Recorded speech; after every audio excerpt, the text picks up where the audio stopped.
EMD, escalation, WDI, ratified. What are all of these terms that my realtor keeps using? It's Coffee with Kelly.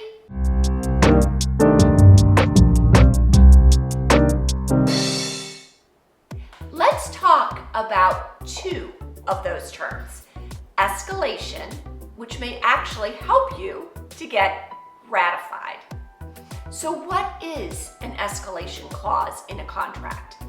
Well, you probably are hearing a lot about them these days because of the competitive market that we are in. So when you as a buyer go and make an offer to a seller, you do that for a certain price. So let's say that you were making an offer on a $700,000 townhouse and you want to put in an offer of $725,000. That's your base offer that you are making. Now that may be your best and final offer as well. But let's say that you're sitting there having the conversation with your realtor or with your partner or by yourself and saying, if somebody else comes in and offers $730,000, I would be really sad that I lost that house for $5,000. Because when I put that into my mortgage, it's not really a big difference in my monthly payment. So you know what? If someone else comes in at $730,000, I'll go to $730,000. As a matter of fact, I'll go to $732,000 because I just want to be sure that I beat that offer and I'm the one who gets the home. So when you put together your offer with your base price of $725,000 and then with an escalation clause, what you are essentially saying is, I will go from $725,000 all the way up to, in this example, let's say $750,000 in increments of $2,500. So I will go above anybody else's price by $2,500 up to my cap of $750,000. And if somebody offers more than $750,000, then that's okay.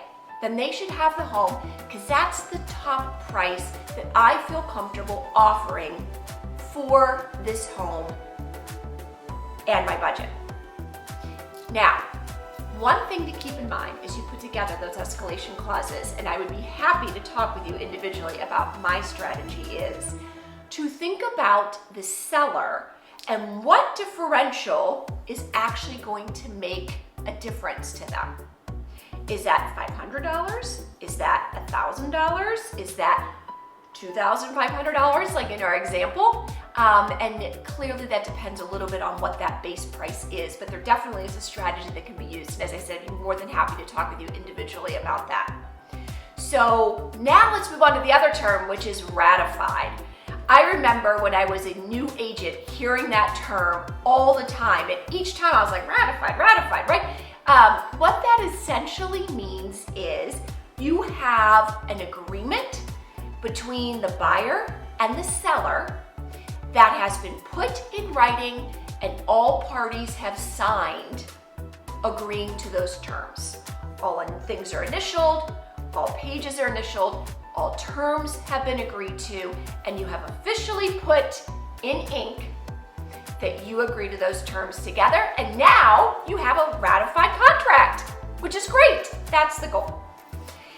If you have any other questions or any other terms that your realtor is using or that you hear being used in the market and you just want to ask somebody, be sure to comment below and I will follow up in one of my upcoming Coffee with Kellys and answer it. Be sure to like and subscribe, and I'll see you next week on Coffee with Kelly.